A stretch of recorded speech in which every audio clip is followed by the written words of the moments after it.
Serve me faster. What else are you good for? The words sliced through the air, sharp enough to make the diner fall silent. Maya's hands tightened around the tray, her chest burning with humiliation as the man in the tailored suit smirked, satisfied with her silence. Strangers stared, some pitying, most pretending not to hear. But beneath his cruelty, a secret waited, one that would turn Maya's world upside down. The man mocking her wasn't just any customer. He was tied to her by blood, a bond more painful than his insults. This is Black Waitress, Billionaire brother. Dear audience, where are you watching from? Drop your city name in the comments. The diner smelled faintly of coffee and butter, the kind of place where time seemed to pause for people passing through. For most, it was a stopover. For Maya, it was survival. She had worked the morning shift for nearly 3 years now, her worn sneakers gliding across the black and white tiles as she carried plates stacked high with pancakes and scrambled eggs. She didn't complain, not out loud. But each morning, she whispered to herself that this was temporary. Someday she would step beyond these walls and no longer feel the weight of customers' stares or the ache in her back from double shifts. Maya wasn't just a waitress. She was a quiet dreamer, saving every tip in a jar hidden under her bed in the cramped one-bedroom apartment she shared with her aunt. The world hadn't been kind to her, but she carried herself with dignity. A simple smile, a calm good morning, and a practiced patience that kept her going, even when people dismissed her as invisible, or worse, treated her like she didn't belong. On most days, the diner was a predictable place. Truckers with deep voices, families wrangling their children, college kids tapping away on laptops. But sometimes, wealth drifted in, like a sharp breeze that didn't quite belong. Men in tailored suits, women with rings that caught the light. They rarely looked at Maya's face. Instead, their eyes slid over her like she was part of the furniture, just another moving piece in the background of their comfortable lives. She had learned to swallow the sting. Still, a quiet unease always lingered. She knew that people like her, young, black, and struggling, were often judged before they ever spoke a word. And deep down, she sensed that sooner or later, someone would test the limits of her patience in a way she couldn't ignore. What Maya didn't know was that one ordinary day in this same diner, a man would walk in who would shatter her world with both cruelty and revelation. A man who didn't just share her bloodline, but who would remind her that humiliation can cut deeper than poverty itself. The bell above the diner door chimed, sharp against the hum of conversation. Maya glanced up, a tray balanced in her hands. The man who stepped inside wasn't like the regulars.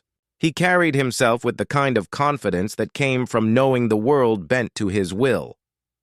A tailored navy suit, polished shoes, and a watch that probably cost more than Maya's yearly rent. People turned their heads. The chatter softened. He slid into a booth near the window, pulling out his phone without so much as a glance at the laminated menu. Maya approached, notebook ready, but before she could greet him, he raised a hand. Curt, dismissive. Coffee. Black. Make it quick. His voice was cool, the kind that didn't invite conversation. Maya nodded, biting back the sting, and hurried to the counter. She had dealt with demanding customers before, but something about him pressed against her chest. It wasn't just arrogance. It was a deliberate disregard, as if her presence barely registered. When she returned with the steaming cup, he didn't thank her. He scrolled his phone, eyes narrowing at something on the screen, then finally looked at her. "Is this all you people know how to do? Serve?"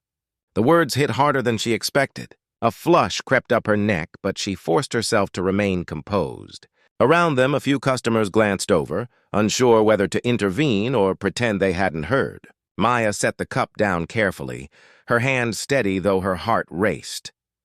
"I'll give you a moment with the menu," she said softly, turning away before her emotions betrayed her. But the man wasn't finished. He called after her, his tone edged with mockery. "Better hurry, sweetheart. Time is money. Not that you'd know anything about that."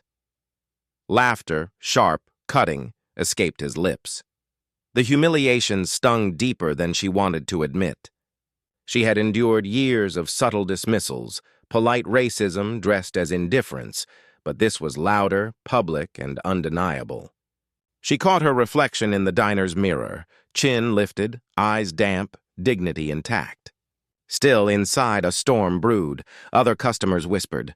Some shook their heads, but no one said a word. Silence, Maya realized, could be its own kind of violence. The diner suddenly felt smaller, the air heavier, as though the walls themselves absorbed his cruelty.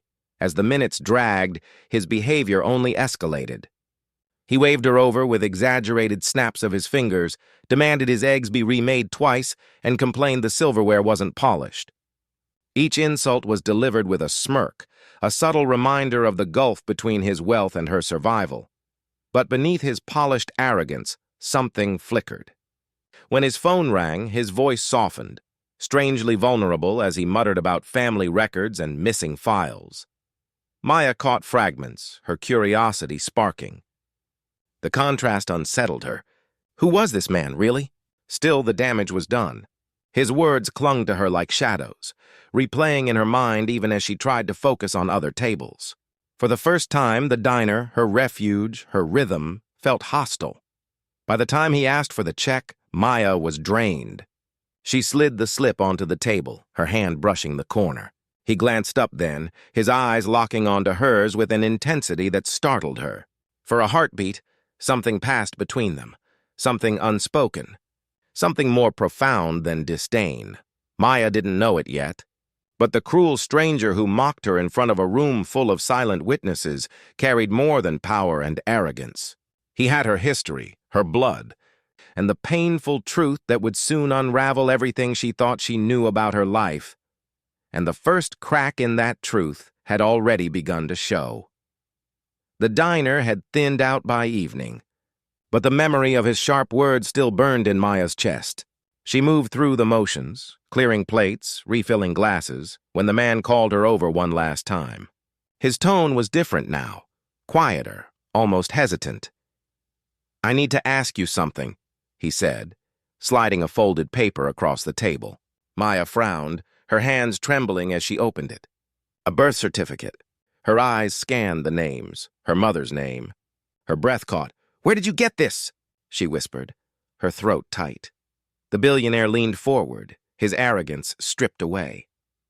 "I've been searching for years. I thought she was gone, but it led me here. To you." His eyes flickered with a recognition that chilled her. "Maya, you're my sister." The words landed like a blow. The same man who had belittled her, mocked her, and humiliated her in front of strangers was family. Her heart pounded, betrayal surging through her veins. A cruel twist of fate. Memories of loneliness and unanswered questions about her father flooded her. And now this stranger, dripping in wealth and contempt, claimed the same bloodline. For a moment, the diner seemed to tilt. The floor steadied beneath her feet, yet everything she believed about herself fractured. Tears welled, though she fought them back, her pride refusing to let him see her crumble. This wasn't just an insult anymore. It was a wound that cut to the core of who she was. Maya stood frozen, the certificate trembling in her hands. She wanted to scream, to demand why fate had chosen this cruel path. The man who degraded her in front of strangers was bound to her by something more profound than chance. Blood. He looked at her, his voice softer now, stripped of the superiority he had wielded like a weapon.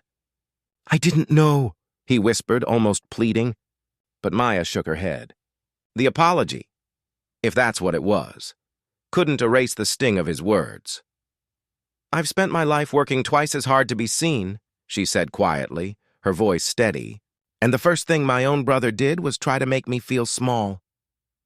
Silence pressed between them. For the first time, his wealth and power meant nothing to him. Here, in this small diner, they were equals, or perhaps he was less, because he had failed to see her humanity before knowing her bloodline. The revelation didn't bring comfort. It got a heavier truth. Family is not defined by shared names or DNA. It is built in respect, compassion, and the recognition of dignity. And in that moment, Maya understood she owed him nothing. Not forgiveness, not closeness, not even her anger. She folded the paper and set it back on the table. You may be my brother by blood, she said, but you'll never understand what it means to truly be family. Walking away, she felt lighter, not because the pain had vanished, but because she had chosen her worth over his validation. And for everyone watching, Maya's story is a reminder. The deepest wounds aren't always physical. They come from words meant to belittle, and from silence that allows cruelty to thrive. The question is, how many more must endure them before the world learns to listen?